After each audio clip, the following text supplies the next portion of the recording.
मुख्यमंत्री हेमंत सोरेन ने स्वीकारा झारखंड के गरीब और मजदूर हुए बेरोजगार। झारखंड में लॉकडाउन की वजह से गरीब और मजदूर बेरोजगार हो गए हैं। यह स्वीकारोक्ति खुद मुख्यमंत्री हेमंत सोरेन की है। उन्होंने यह बातें सभी सांसदों विधायकों के साथ हुए वीडियो कॉन्फ्रेंसिंग के दौरान कही।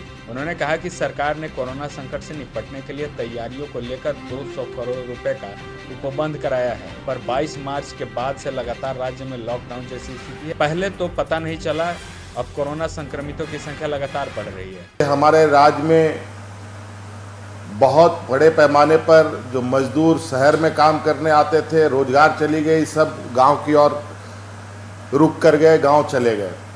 बहुत सारे लोग जो मजदूर दूसरे राज्यों में काम करने जाते थे, आज वो लोग विभिन्न राज्यों में फंसे हैं। राज्य भर के 10 लाख से अधिक मजदूर कामगारों के पास कोई काम नहीं है, ये बेरोजगार हो गए हैं। उन्होंने कहा कि सरकार की तरफ से सभी गरीबों तक खाना पहुंचाने की जद्दोजहद की जा रही है। राज्य भर में 1300 से अधिक जगहों पर मुख्यमंत्री दाल भात केंद्र और मुख्यमंत्री दीदी किचन स्थापित किए गए हैं। उन्होंने कहा कि झारखंड एक गरीब और पिछड़ा राज्य है। केंद्र से कोरोना से निपटने के लिए उचित सहयोग नहीं मिल रहा है। राज्य में रांची और धनबाद में ही कोरोना टेस्टिंग की सुविधा है, इसलिए जांच रिपोर्ट आने में भी देर हो रही है।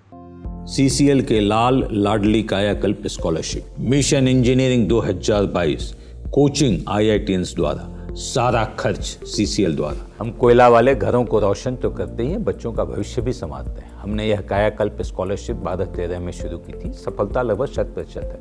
बच्चे अप्लाई करें, कम से कम इंजीनियर अवश्य बने और एक अच्छा इंसान बने। विस्तृत जानकारी के लिए चेक करें हमारा वेबसाइट www.cclkelalandladli.in।